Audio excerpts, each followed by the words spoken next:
కడప జిల్లా బద్వేల్ పట్టణం నెల్లూరు రోడ్డు నందుగల గ్రీన్ ఇండియా ఎలక్ట్రికల్ షోరూమ్ వద్ద ప్రపంచ పర్యావరణ పరిరక్షణ దినోత్సవ వేడుకలు Easy Ride Green India electrical showroom proprietor Sheikh Anwar Basha పర్యావరణ సంరక్షణ ప్రేమికులు పెద్దిరెడ్డి సతీష్ రెడ్డి సంయుక్త ఆధ్వర్యాన జరిగినవి.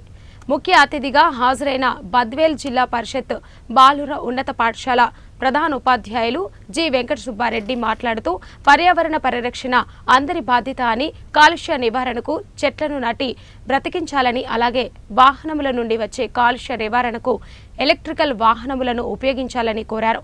అన్వేర్ బాషా మాట్లాడుతూ అందరికీ అందుబాటులో అనుకూలమైన ధరల్లో సర్వీసు ఉండే విధంగా బద్వేలులో మొట్టమొదటి ఆర్టీఏ గుర్తింపు షోరూం పెట్టడం జరిగిందని, ప్రతి ఒక్కరూ ఎలక్ట్రికల్ వాహనములు వాడి ఇంధన ఖర్చులు ఆదా చేసుకుని పర్యావరణ కాలుష్య నివారణకు తోడ్పడాలని కోరారు.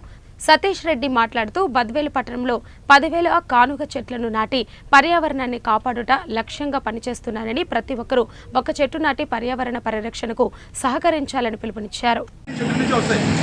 ప్రతి ఒక్కటి చెట్టు నుంచే అది మొదలవుతాయి అన్నమాట. అన్నీ చూడండి, ఇప్పుడు వైనాడులో ఏం జరిగింది, అందరూ కేరళలో అన్ని కొండల కింద గుట్టల కింద ఇల్లు కడుతున్నారు.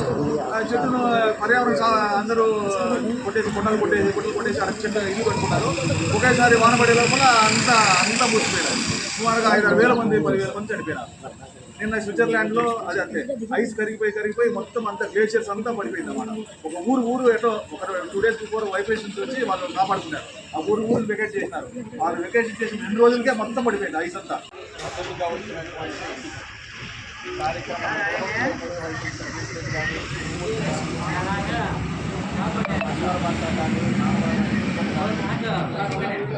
సర్దార్ గారు,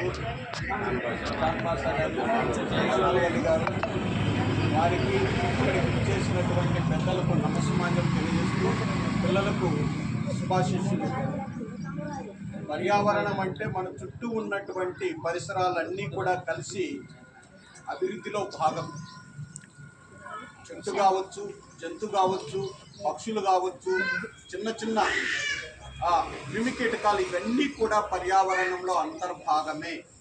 అవన్నీ కూడా క్షేమంగా ఉన్నప్పుడు మనం కూడా క్షేమంగా జీవించేటువంటి అవకాశం అనేది. మనం ప్రతిదాన్ని కూడా ఒక పామును చూసుకుంటాం, పాము చూసిన వెంటనే చంపండి అంటాం. ఆ పాము మనకు పరోక్షంగా ఎంతో మేలు చేస్తుంది. ఈ ఎలుకలు తింటుంది.